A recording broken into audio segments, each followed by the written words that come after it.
I wanted to record some thoughts on my first experience with the HST. I'll just call it HST for Hamboard surf truck.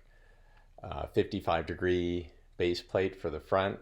I've had one of those shorter boards. I think it's called the Endurance, which had a 40-degree front base plate and a 0-degree rear. So comparatively, the 55 degree is just much more turny, much more pumpable. It's more familiar feeling if you're used to a reverse kingpin bushing truck.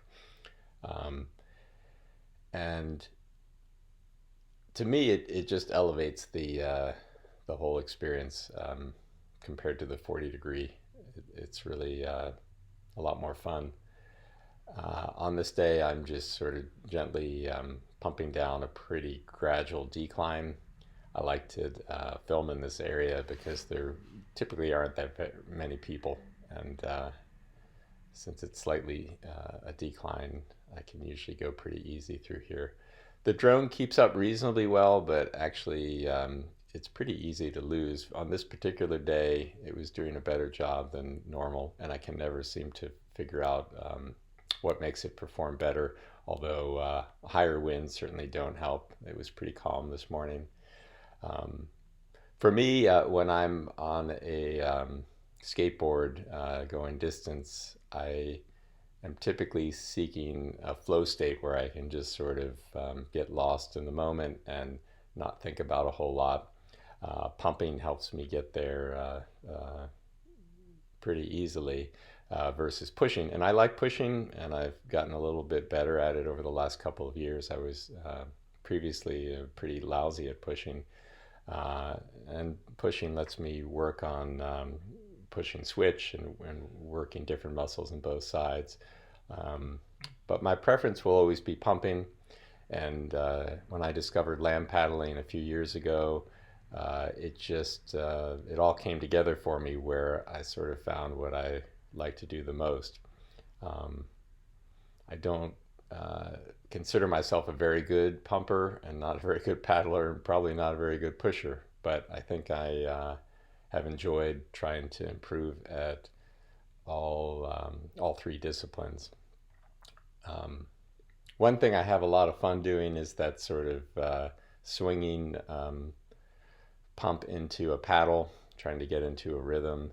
Uh, I'm not even sure that the pump adds very much when I do that, but I like the feeling of turning as I put the paddle down. Uh, and to me, paddling just goes hand in hand with pumping now. I don't really think about uh, what I'm going to do when. I don't particularly like pumping uphill. And this section is pretty flat, but I'm about to turn left into a hill. And on that section, I'm going to paddle up. I'm trying really hard not to push at all. I have a fracture in my left foot that's been very slow to heal. And my inclination is to try to get back to doing things too quickly and then potentially re-injure myself. So I'm trying really hard not to put any impact on that foot. Um, One consequence of learning to push better is that, at least for me, it made me a lazier um, pumper. And so I wouldn't bother to pump things that I used to try to pump just because pushing is generally more efficient, at least in my opinion, compared to paddling or pumping.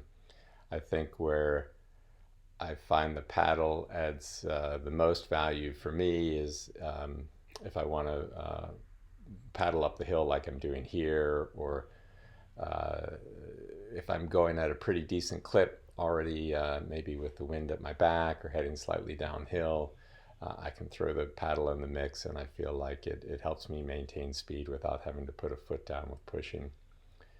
Um, anyway, back to the base plates. I have a 55 degree on the front and a 0 degree on the rear. I've not tried the 20 degrees on this longer setup. This is a 60-inch deck.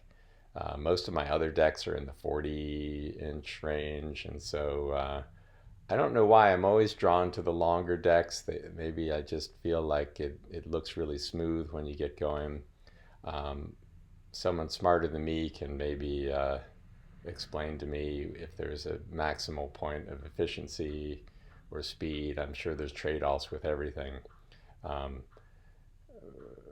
and so maybe this is a deck that's a little too long to be ideal, but it's certainly ideal for me in terms of fun, especially with the foam foot pad on this deck. I find it just really extremely comfortable with bare feet or minimalist shoes in a way that a traditional board with traditional grip just isn't. So I'm going to keep at it. I got a long way to go to get in better shape this winter. And if you have any questions about SUPSkate or these newer 55-degree base plates, I'm happy to try to answer them. Have a great day and get out there and skate.